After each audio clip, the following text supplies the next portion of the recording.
드림이 없으면 드림을 이룰 수 없다. 오늘 설교 제목이 조금 난해하긴 합니다만은 앞에 나오는 드림과 뒤에 나오는 드림이 다르다는 것을 짐작하실 것입니다. 앞에 드림은 giving, 드린다는 뜻이죠.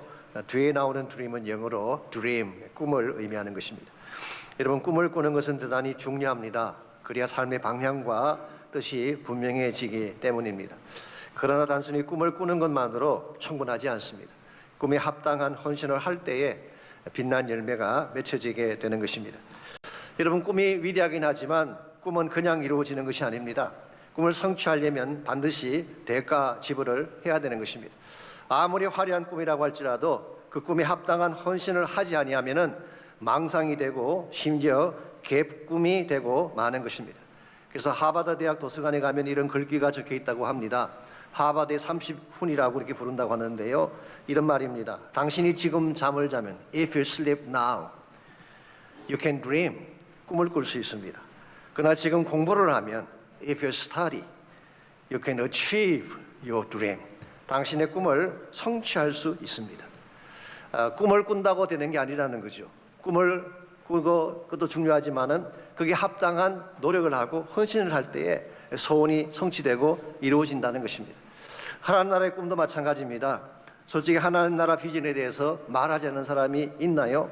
요즘 얼마나 많은 사람들, 많은 교회들이 킹덤 비전에 대해서 외치고 있습니까? 그럼에도 불구하고 실제로 그 비전을 위해 자신을 드리는 사람들은 생각보다 많지 않습니다. 저희 본교회도 그동안에 KFC라고 Kingdom Focused Church를 표방하면서 선교에 대해서 강조를 많이 해왔죠. 그러나 솔직한 제 고백은 생각처럼 선교에 전념을 하지 않았던 것은 사실입니다. FF 일기를 끝내면서 사실 많이 달라지긴 했습니다. 많은 분들이 선교적 삶을 살겠다고 헌신하기도 하고 실제로 자신의 물질과 기도로 헌신하신 분들이 많이 등장을 했습니다. 참으로 감사할 일이 아닐 수가 없습니다. 그러나 이것만으로 충분하지 않습니다. 저희 교회 전체가 미셔널 처치, 선교적 교회가 되어져서 선교를 위해 물질을 드리고 기도를 드리고 전심을 다 쏟는 교회가 될 때에 하나님 나라 비전을 위해서 쓰임받게 되는 것입니다. 그러므로 우리의 꿈이 아니라 하나님 나라의 드림을 위해서, 나의 만족이 아니라 하나님의 소원을 이루어드리기 위해서 킹덤 비전에 실제로 참여하는 개인, 참여하는 교회가 되어야지 우리 삶의 열매가 아름답게 되는 것입니다. 우리가 어떻게 하면은 하나님 나라 비전에 함께 동참을 해서 하나님이 가장 기뻐하시는 소중한 열매를 잘 맺으며 살아갈 수 있을지, 오늘 같이 봉독한 본문을 중심으로 이것을 함께 정리하려고 합니다. 오늘 같이 봉독한 본문에 보시면 다윗이 남겼던 마지막 업적에 대한 말씀이 기록이 되어 있습니다. 근데 참 아이러니하게도요, 이 업적은 다윗이 저지른 마지막 실수 위에 세워져 있습니다. 제가 그 배경을 간단하게 정리해 드리자면, 먼저 앞으로 가셔서 1절을 잠깐 보시기 바랍니다. 사탄이 일어나 이스라엘을 대적하고 다윗을 충동하여 이스라엘을 계수하게 하느라. 이것은 다윗이 인구조사를 한 사실을 말씀하고 있는 것이죠. 근데 동일한 내용을 기록하고 있는 사무엘하 24장을 보면 하나님께서 다윗을 격동시키셔서 인구조사를 하겠다고 기록합니다. 어느 것이 맞는 것일까요? 사탄이 격동한 것일까요? 하나님이 격동하신 것일까요? 제 생각에는 사탄이 충동을 했다고 생각합니다. 이 다윗의 마음속에 있는 인간적인 과시욕과 교만을 사탄이 건드린 것입니다. 그래서 자기도 모르게 본인을 과시하기 위하여 군대의 숫자를 조사하게 한 것이죠.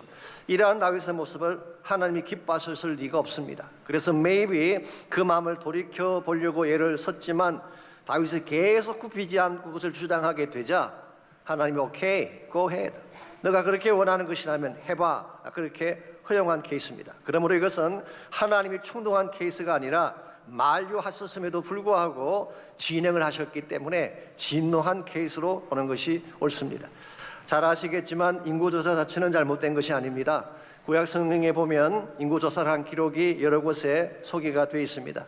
예컨대 민수기 1장에 보시면은 이스라엘 백성이 시내산 아래 있을 때에 인구조사를 한 적이 있죠. 즉 광야 생활을 시작하기 전에 이스라엘 전체의 숫자를 계수한 것입니다. 민수기 26장에도 인구조사를 한 기록이 있고 출애굽기 30장 12절 이하에 보게 되면 역시 인구조사를 한 기록이 나옵니다.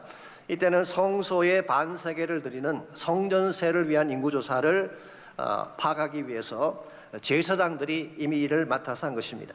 오늘 본문에 소개된 다윗의 케이스는 다른 것입니다. 자신의 군사력을 과시하고 군사력을 강화하기 위해서 인구조사를 한 것이기 때문에 제사장이 아닌 군대 장관 요압을 각 진영으로 보내서 남자들의 숫자를 계수하게 한 것입니다.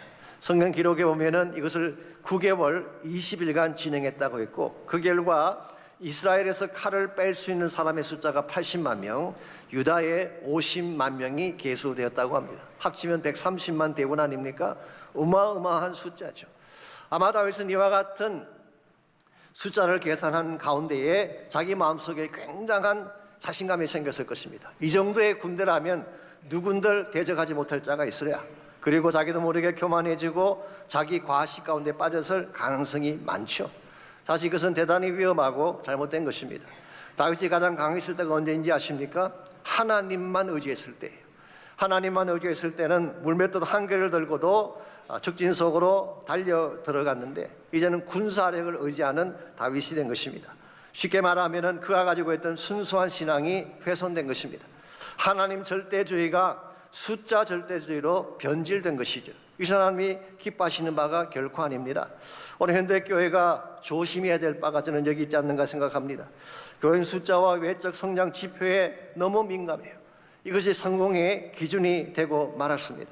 이건 하나님이 기뻐하실 뿐만 아니라 대단히 위험한 현상이 아닐 수가 없습니다. 외적인 숫자를 과시하느라고 진실로 가져야 될 신앙의 순전함을 잃어버릴 가능성이 있기 때문에, 그래서 하나님께서 다윗과 같은 행태를 기뻐하지 않으셨어요. 그래서 하나님께서 이스라엘 전 지경에 전염병이 퍼지게 해서 7만 명이 죽는 참사가 일어나게 한 것입니다. 이것이 성경에 기록된 다윗의 마지막 실수였습니다. 그런데 놀라운 사실이 뭔지 아십니까? 하나님이 다윗의 실패 위에 새로운 더 놀라운 차원의 축복의 비전을 세우실 준비를 한 것입니다. 나중에 말씀드리겠지만 그것이 바로 성전 건축을 위한 파운데이션을 닦게 하신 거예요. 그렇기 때문에 17절 말씀에 의하면 다윗이 드디어 하나님 앞에 자복하며 회개하게 하죠. 내가 잘못한 것입니다. 백성들에게는 잘못이 없습니다 라고 회개했을 때에 18절 보겠습니다. 하나님께서 무엇을 분부하셨는지, 여호와의 천사가 갓에게 명령하여, 갓은 선지자 이름이죠, 다윗에게 이르기를, 다윗은 올라가서 여부스 사람 오르난의 타작마당에서 여호와를 위하여 제단을 쌓으라 하신지라. 사실은 이것은 천사가 칼을 들어서 온 예루살렘을 치려고 하기 직전에 하나님이 내리신 분부예요. 사실은 칼로 내리치면 온 예루살렘 주민이 다 죽는 것입니다. 그때 하나님께서 스탑, 잠깐 멈추어, 그렇게 하신 후에 이 분부를 내리셨어요. 그래서 오르난의 타작마당으로 다윗이 오게 되고 여기에서 제단을 쌓게 됩니다. 여기서 한 가지 질문이 등장할 것입니다. 왜 이스라엘의 그 많고 많은 장소 중에 하필이면 이곳에 제단을 쌓게 하신 것일까요? 오르난의 타작마당이 역사적으로 가지고 있는 의미를 여러분이 아시면 금방 그 이유를 아실 수가 있습니다. 먼저 창세기 22장 2절에 보게 되면 아브라함 이삭을 번제로 드릴 때 어디서 번제를 드렸나요? 모리아 산에서 제단을 쌓았습니다. 이상 우리가 아는 것처럼 오실 예수님에 대한 예표인데 제단을 모리아 산에 만든 것입니다. 바로 이 모리아 산이 오늘 본문에 등장하는 오르난의 타작마당이 있는 곳입니다. 역대하 3장 1절에 보시게 되면 솔로몬이 성전을 지은 장소가 나오는데 그 장소가 바로 오늘 본문에 등장한 오르난의 타작마당이에요. 역대하 3장 1절 이렇게 기록이 되어 있습니다. 솔로몬이 예루살렘 모리아 산에 여호와의 전 건축하기를 시작하니 그곳은 전에 여호와께서 아버지 다윗에게 나타나신 곳이요, 오늘 본문을 언급한 것입니다. 여부스 사람 오르난의 타작마당에 다윗이 정한 곳이라고 했습니다. 그러므로 솔로몬은 이곳에 그 거룩한 성전을 짓게 된 것입니다. 무엇보다도 신약 성경 말씀에 하면은 바로 이 자리에 하나님의 아들이신 예수 그리스도의 십자가가 세워지게 됩니다. 예수님께서 십자가를 지신 그곳은 바로 예루살렘 성전 맞은편에 있는 모리아 산의 한 모퉁이였습니다. 이런 측면에서 정리해 보면 오르난의 타작마당은 단순한 타작마당이 아닙니다. 다윗의 속죄만을 위한 장소도 아니었어요. 그곳은 장차 온 인류를 구원하기 위해 하나님의 아들이신 예수님의 십자가가 세워진 장소입니다. 그러므로 모리아산은 하나님 구속사의 중심 센터라고 할 수가 있고 온 인류를 구원하실 하나님의 비전이 서려 있는 장소라고 부를 수가 있습니다. 실제로 히브리 말로 모리아라는 말의 의미가 무엇인지 아십니까? 두 단어의 합성입니다. 모리라고 하는 단어는 본다는 뜻, to see, to take a vision, 비전을 본다, 그런 의미를 갖고 있습니다. 야라고 하는 단어는 야훼의 준말이죠. 그러면 합치게 되면 vision of 야훼, 여호와의 비전이라는 뜻을 가지고 있습니다. 그러면 여러분과 제가 정말 하나님의 꿈을 보기를 원한다면, 하나님 나라의 비전을 보기를 원한다면 어디로 가야 될까요? 모리아 산으로 올라가야 되는 것입니다. 그래야 영혼을 볼 수가 있고 쇠하지 않는 인생의 가치를 보게 되는 것입니다. 오늘 수많은 사람들이 저마다 성공하겠다고 산을 올라가고 있죠. 이 세상의 산이라고 하는 것은요, 아무리 오르고 올라도 끝이 없습니다. 오늘 수많은 사람들이 그 성공의 정상에 올라가려고 밤낮을 열심으로 뛰고 있지 않습니까? 그러나 아무리 올라가도 끝이 보이지 않아요. 설사 그 산의 정상에 올라간다고 할지라도 올라가 보면 아무것도 없어요. 그러므로 세상의 산을 올라가는 이 삶은 허무한 삶이요, 참된 가치를 위한 삶이 아니라고 말할 수밖에 없습니다. 혹시 아실지 모르죠. 미국의 물리학자 중에 J. 로버트 오펜하이머라고 하는 유명한 물리학자가 있었습니다. 원래 유태인이죠. 이분은 하버드 대학 출신이고 캠브리지 대학에서 공부를 했고 독일의 괴팅겐 유니버시티에서 PhD를 했습니다. 나중에 UC 버클리에서 교수를 했고 프린스턴 대학에서 역시 교수를 했죠. 이 사람이 2차 대전 당시에 로스 알라모스 랩이라고 하는 실험실에서 디렉터로 일을 했습니다.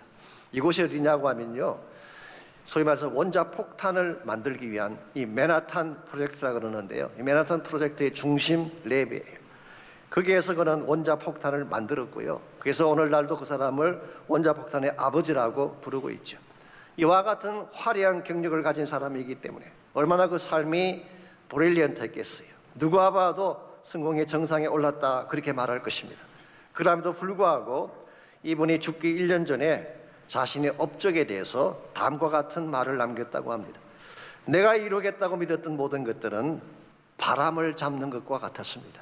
이 솔로몬의 전도서를 인용한 것입니다. Like chasing the wind, 바람을 쫓아다니는 것과 같았습니다. 그것이 남긴 것은 only the taste of ashes, 스디선 잿맛밖에 남긴 것이 없습니다. 여러분, 이것이 바로 세상 성공의 현주소입니다.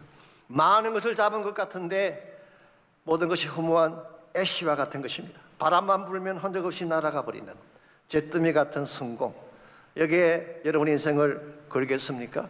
이건 허물어가는 첩경이 아닐 수가 없습니다. 그러므로 정말 여러분과 제가 바른 꿈을 위해 살기를 원한다면 세상의 산이 아니라 하나님의 산, 모리아 산을 올라가야 하는 것입니다.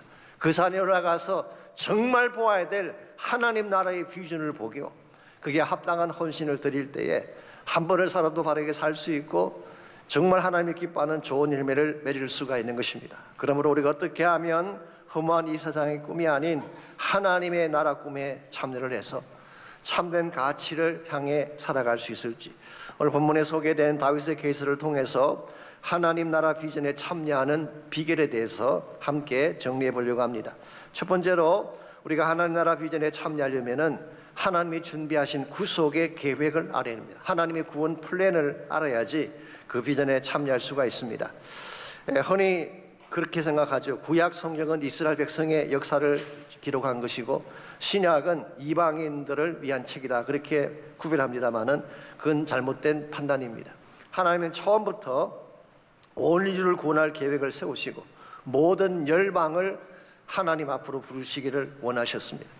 지난번에 FEP 강의를 할 때 제가 자세히 말씀을 드렸습니다마는 이것을 보여주는 구약의 키 텍스트가 있어요. 세 개의 본문이 있습니다. 그 첫 번째가 창세기 12장 1절에서 3절이죠. 거기 보게 되면 하나님이 아브라함을 부르신 후에 아브라함에게 주신 약속이 기록이 되어 있습니다. 내가 너로 큰 민족을 이루고 내게 복을 주어 내 이름을 창대하게 하리니 너는 복이 될지라. 너를 축복하는 자에게는 내가 복을 내리고 너를 저주하는 자에게는 내가 저주하리니 땅의 모든 족속이 너로 말미암아 복을 얻을 것이라 하신지라. 여기 보시면은 복이라는 단어가 반복해서 나오죠. 내가 너에게 복을 주고 you shall be a blessing. 너 자신이 복이 되라 그렇게 말씀하셨어요. 여기서 말하는 복은 물론 일반적인 복이 포함될 것입니다만은 그러나 궁극적으로는 예수 그리스도를 통한 구원의 복을 말하는 것입니다. 갈라디아서 3장 13절에서 16절을 보게 되면 사도 바울이 이 부분을 자세하게 설명을 잘 해놓고 있습니다. 즉 예수의 십자가를 통하여 구원받게 되는 복을 아브라함의 복이라고 말한 거예요. 자, 그럼 이 복이 누구를 위한 것일까요? 이스라엘 백성만을 위한 것, 혹은 유대인들을 위한 것 아닙니다. 분명히 말씀하기를 모든 족속이 너로 말미암아 복을 얻을 것이라. 그리고 하나님의 오리지널 플랜은 처음부터 모든 족속, all nations, 모든 열방, 모든 민족을 다 포함한 것입니다. 오늘 본거 제가 인생을 열심히 살아야 될 이유가 있습니다. 복이 되기 위하여 복을 받는 삶. 쉽게 표현하면은 참된 복인 복음을 나누기 위해서 돈도 벌어야 되고 인류학교도 들어가야 되고 건강해야 되고 성공한 사업가가 돼야 된다 그런 뜻이에요. 참된 복을 나누기 위해서 우리가 복받는 인생이 되면 하나님 비전 위에 쓰임받게 되는 것입니다. 두 번째 성경구들이 출애굽기 19장 4절에서 6절입니다. 거기 보시면은 시내산 밑에서 하나님이 이스라엘 백성에게 주신 사명 선언이 나오죠. 흔히 말해서 이스라엘 민족의 미션 스테이트먼트, 사명 선언서가 거기에 잘 나와 있습니다. 그게 보게 되면 핵심은 이것입니다. 내가 너희 이스라엘을 제사장 나라로 삼아서 모든 열국이 하나님께로 돌아오게 하겠다. 이 제사장이라는 단어 자체는 원래 브릿지라는 뜻입니다. 다리라는 뜻이에요. 그러므로 이방인과 하나님 중간에 브릿지가 되어서 모든 열방을 하나님께로 인도하기 위해서 이스라엘을 선택한 것인데 이스라엘은 이것을 착각한 것입니다. 자기들만 선택했다. 이 선민사상에 젖어서 배타적인 삶을 그들이 살아왔죠. 이것은 잘못된 인식이긴 합니다만은 원래 하나님의 계획은 브릿지가 되는 삶이었죠. 세 번째 성경구들이 시편 67편입니다. 3절에 보시게 되면 이렇게 기록이 되어 있습니다. 하나님이여 민족들이 주를 찬송하게 하시며 모든 민족들이 주를 찬송하게 하옵소서. May all the nations praise you. 모든 나라들, 모든 열방들이 주님을 프레이즈하게 하십시오. 이것이 이스라엘 백성이 부른 노래입니다. 그들이 올린 기도인데 뭐라고 했나요? 모든 민족이 주를 찬송하게 하소서. 땅의 모든 끝이 하나님을 경외하는 날이 오게 하십시오. 이것이 시편 67편에 나타난 하나님의 뜻입니다. 이게 사실은 선교의 목적이죠. 선교의 궁극적인 목적은 모든 민족, 모든 열방을 다 복음을 통하여 하나님 앞으로 인도한 나머지 요한계시록 7장에 기록된 것처럼 각 나라, 족속, 백성, 방언의 모든 사람들이 함께 모여 구원하심이 보좌에 앉으신 우리 하나님과 어린 양에게 있도다. 이걸 외치는 것이 선교의 최종 목적인 것입니다. 오늘 우리가 이 사실을 바로 알고 하나님의 부르심 앞에 순종할 때에 여러분을 통해서 주의 비전이 성취되게 되고 천국의 열매가 맺혀지게 되는 것입니다. 저는 개인적으로 이번 단기 선교팀들 저에게도 7팀이 나갔는데요. 정말 너무 감사하고 너무 자랑스럽습니다. 어떻게 이 여름 기간 휴가를 가도 시원찮을 그 기간에 선교지 가서 이렇게 수고를 하시는지 정말 너무 감사해요. 저도 지난 금요일 잠깐 멕시코의 엔스나다를 다녀왔는데요. 홍록균 선교사님을 위로하고 싶은 마음도 있었고 또 한 가지 이유는 여성들을 위한 양도원을 짓고 싶다는 계획을 말씀하셔서 그것을 보기 위해 잠깐 다녀왔습니다. 아실지 모르지만 현재 그곳에 양도원이 있는데 그것은 남자들만을 위한 양도원입니다. 대다수의 사람들이 가족에게 버림받고 스스로 힘으로 살 수 없는 장애자들이에요. 홍 선교사님 말씀에 의하면요, 지난 3년 동안 팬데믹이 왔을 때 모든 시설에 있던 사람들을 다 모이지 못하도록 했는데 그 양로원에 있는 사람은 한 명도 흩어지지 않고 다 그곳에 머물렀대요. 이유가 무엇인지 아십니까? 돌아갈 가정이 없으니까. 돌아가고 싶어도 갈 집에 가는데 아무도 케어할 자가 없으니 갈 곳이 없어서 그곳에 머문 거예요. 참 감사하게도 그 3년 기간 동안에 거기에 있는 분들을 잘 지켜주셔서 건강한 모습으로 뵐 수 있게 된 것입니다. 너무 감사한 것은 제가 이번에 갔을 때 침례식을 베풀게 됐는데요. 제가 그동안 많은 침례를 행했습니다만은 아마 이번처럼 감격적인 또 침략이 있었을까 할 정도로 솔직히 제가 눈물이 쏟아지는데 견딜 수가 없었어요. 사람들 보기 때문에 감추려고 했지만 감추지 못할 정도로. 왜 그랬는지 아십니까? 그 이방인들이, 세상에서 버림받았다는 그 사람들이, 가족에게조차 버림받은 그 사람들이 예수 그리스도를 주로 고백하고 손들고 기도하는데 어찌 제가 울지 않을 수가 있겠어요? 그래서 제가 깨달은 사실이 있습니다. 아, 주님의 눈물이 이런 것이겠구나. 돌아올 자가 돌아왔을 때에, 그들이 예수 믿고 구원받고 천국 백성 되었을 때에 하나님이 흘리실 감격의 눈물이 이런 것이겠구나, 제가 깨달은 적이 있습니다. 사랑하는 성도 여러분, 지금도 하나님은 일하고 계십니다. 언제까지 일하실까요? 모든 열방이 복음 듣고 주 앞으로 돌아오는 그날까지. 그러므로 여러분과 저도 일에 동참해야 됩니다. 그래야 바른 비전으로 살 수가 있는 것입니다. 두 번째로 하나님 비전에 참여하려면 대가 지불을 해야 됩니다. 어떠한 비전, 어떠한 위대한 꿈도 대가 지불이 없이 이루어질 수가 없습니다. 하나님 나라 비전도 마찬가지죠. 하나님 나라 비전도 우리가 거기에 합당한 대가를 지불했을 때에 그 비전의 열매가 맺혀지게 되는 것입니다. 23절 말씀 보시면 이 다윗이 오르난의 타작마당이 나타나자 오르난이 어떤 반응을 보였나요? 왕이 나타났으니까 땅에 얼굴을 대고 왕을 영접한 후에 23절 보시면 이렇게 고백을 합니다. 오르난이 다윗에게 말하되 왕은 취하소서, 내 주 왕께서 좋게 여기시는 대로 행하소서. 보소서, 내가 이것들을 드리나이다. 소들은 번제물로, 곡식 떠는 기계는 화목으로, 이 곡식 떠는 기계는 나무로 만든 것입니다. 그러므로 땔감으로, 밀은 소제물로 삼으시기 위하여 다 드리나이다. 이걸 보면요, 오르난도 대단한 인물인 것을 알 수가 있습니다. 웬만한 사람 같았으면 에이 된통 걸렸네, 하필 왜 우리 마당으로 오는 거야, 그렇게 불평할 법도 한데 그는 그렇지 않았어요. 왕이시여, whatever you want, take it all. 무엇을 원하든지 다 드리겠습니다. 다 가져가십시오. 그때 이 말을 들은 다윗이 뭐라고 반응했을까요? 24절입니다. 다윗 왕이 오르난에게 이르되 그렇지 아니하다. 내가 반드시 상당한 값으로 사리라. 내가 여호와께 드리려고 내 물건을 빼앗지 아니하겠고 값 없이는 번제를 드리지도 아니하리라. 사실 일국의 왕이라면 뭐든지 다 가질 수 있지 않습니까? 근데 다윗은 그렇게 하지 않았어요. 오히려 상당한 값으로 사리다. I will pay the full price for it. 그것을 사기 위해 충분한 대가를 지불하겠다. 그러면서 만고의 길이 남을 소중한 말씀 한마디를 남기게 되죠. 값 없이는 번제를 드리지 아니하리라. 번제라고 하는 것은 하나님께 드리는 제사이죠. 그러므로 자신이 가장 소중한 것으로 드려야지 다른 사람의 것으로 대신할 수 없다는 사실을 밝힌 것입니다.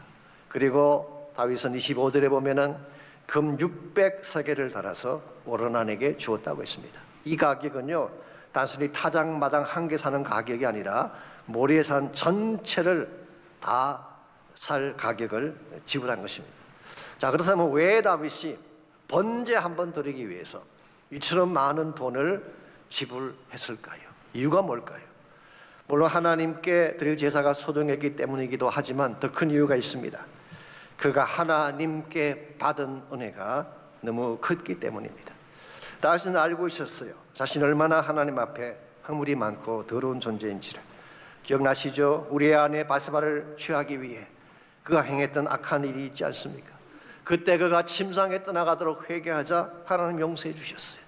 그런데 이번에는 또 인구조사를 함으로써 하나님 마음을 아프게 했습니다. 근데 하나님 또 한 번의 기회를 주십니다. 타작마당에서 번제를 드리면 용서해 주시겠다는 것입니다. 이와 같이 정말 죄 많고 허물 많은 다윗을 용서하시고 사랑하신 그 하나님의 은혜 앞에 다윗은 자신의 가장 소중한 것을, 가장 아름다운 부활을 드리고자 한 것입니다. 그렇기 때문에 그는 여기서 멈추지 않습니다. 오늘 본문에는 기록되어 있지 않지만 역대상 29장에 보면 장차 성전 건축에 필요한 모든 물질을 다 하나님께 올려드립니다. 그래서 다윗은 자기가 가진 재물 가운데 금 3,000달란트, 은 7,000달란트, 이 엄청난 재산이죠. 이걸 다 성전 건축을 위해 드렸어요. 그랬더니 이스라엘의 모든 지주라들이 다 여기에 참여를 해서 절구운 마음으로, 자원하는 마음으로 자기들이 가진 모든 것을 다 하나님께 올려드렸어요. 다윗을 비롯해서 이스라엘의 모든 리더들이, 모든 지도자들이 다 차원하는 마음으로, 기쁜 마음으로 성전 건축을 위한, 소위 말하는 next generation, 다음 세대를 위해서 전심을 다해 이와 같이 헌물을 올려드렸어요. 그리고 나서 역대상 29장 14절에서 뭐라고 고백했는지 아십니까? 내 백성이 무시기에 이처럼 즐거운 마음으로 드릴 힘이 있었나이까. 모든 것이 주께로 말미암아 사오니 우리가 주께 받은 것으로 주께 드렸을 뿐입니다. 자랑이 없습니다. 내 것이라고 주장하지 않습니다. 다 주님 것인데 종이 해야 될 마땅한 일을 한 것밖에 없습니다. 이게 바로 빚진 자의 자세입니다. 자신의 권리를 주장하지 않습니다. 자랑하지 않습니다. 내가 무엇 드렸다고 생색내지 않아요. 마땅히 해야 될 것, 하나님의 은혜에 비교하면 내가 드린 것 아무것도 아닌데 내가 자랑할 것이 무엇이냐라고 자신의 모든 것을 다 하나님께 올려드리는 자세, 이게 빚진 자의 자세예요. 오늘 여러분과 저의 삶은 어떠한가요? 우린 빚진 자라는 말은 자주 쓰지만 실제 삶은 채권자일 때가 많잖아요. 굴림하고 나의 권리를 클레임하고 누가 잘못하면 용납하지 아니하고 나의 이익만 챙기고 나의 편함만 챙기려고 하는 이와 같은 멘탈리티가 우리에게 있지 않습니까? 이걸 깨어야지 하나님 나라 위에 쓰임받을 수가 있습니다. 나의 가장 소중한 것을 내려놓을 수 있을 때에 하나님의 보화를 향해 나갈 수가 있는 것입니다. 이와 같이 하나님 나라의 비전에 참여하려면 1차적으로는 하나님의 구속계획, 온 열방을 향한 주님의 심정을 알아야 돼요. 두 번째는 나의 가장 소중한 것을 하나님께 드릴 수 있는 바른 헌신의 대가 지불이 필요합니다. 마지막 세 번째로 하나님 나라 비전에 참여하려면 하늘의 응답을 받아야 하는 것입니다. 26절 말씀 보시면 다윗이 제단을 쌓았을 때에 어떤 역사가 일어났는지를 이렇게 소개합니다. 다윗이 거기서 여호와를 위하여 제단을 쌓고 번제와 화목제를 드려 여호와께 아뢰었더니 여호와께서 하늘에서부터 번제단 위에 불을 내려 응답하셨다고 했습니다. 다윗이 드린 제사는 번제이지만 화목제에서 peace offering, 이것은 바로 원수된 관계를 무너뜨리고 하나 되게 만드는 제사가 peace offering입니다. 하나님과 우리는 원래 원수 관계였죠. 에베소서 2장 말씀에 하면 우리는 본질상 진노의 자녀였습니다. 그랬는데 예수님이 십자가를 지심으로 원수된 관계를 깨뜨리고 하나님과 하나 되는 축복을 안겨주셨어요. 요한일서 4장 10절은 이것을 다음과 같이 묘사하고 있습니다. 사랑은 여기 있으니 우리가 하나님을 사랑한 것이 아니요 하나님이 우리를 사랑하사 우리 죄를 속하기 위하여 화목제물로 그 아들을 보내셨습니다. 이 화목제물은 바로 atoning sacrifice, 이게 예수님의 십자가 사건을 말하는 것입니다. 하나님과 우리를 하나 만들기 위해 희생제물로 드려진 사건이 바로 예수님의 십자가 사건. 오늘 여러분과 제가 이 화목제물을 하나님께 올려드리고 바른 예배, 바른 기도를 드리게 되면 하나님의 응답이 나타난, 오늘 본문에서 그 응답을 하늘로부터 불이 내려왔다고 말씀하고 있습니다. 여기서 하늘로부터 불이 내려왔다고 하는 것은 제 생각에는 두 가지 의미가 담겨 있습니다. 첫 번째는 하나님의 진노가 끝났다, 하나님이 응답하셨다, 그런 의미를 담고 있습니다. 그렇기 때문에 27절을 보시면은 여호와께서 천사를 명령하시며 그가 칼을 칼집에 꽂았다고 했어요.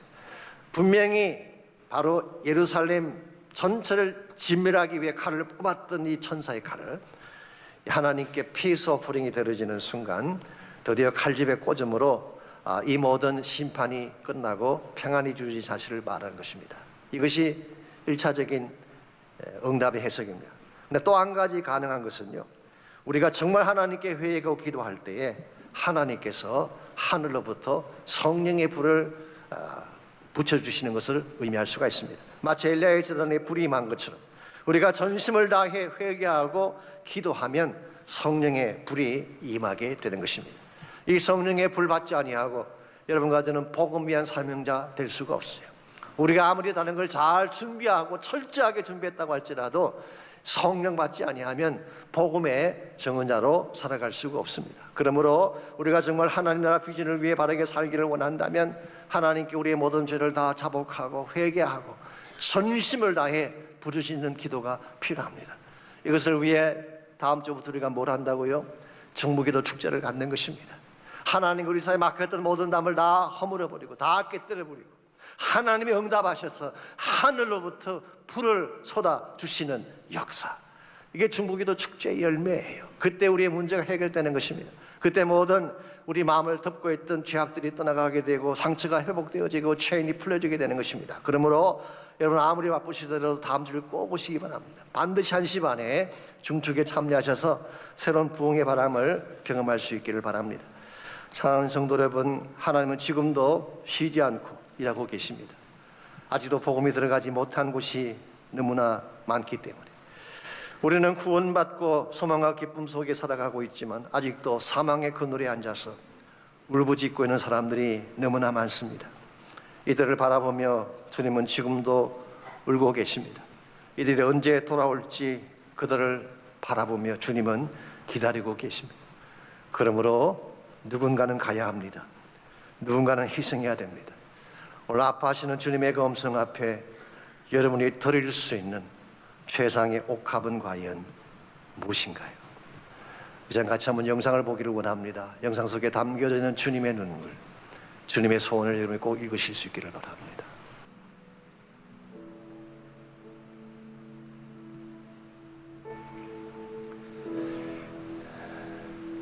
여러분께서 보신 것처럼 취소할 것은 너무나 많습니다. 그런데 일꾼은 없어요. 갈망하며 기다리는 영혼은 너무나 많은데 갈 사람이 없습니다. 우리 중에 누군가는 가야 합니다. 누군가는 헌신해야 됩니다. 저는 저희 교회가 또 하나의 교회로 전락하지 않기를 소원합니다. 미셔널 처치가 되기를 원합니다.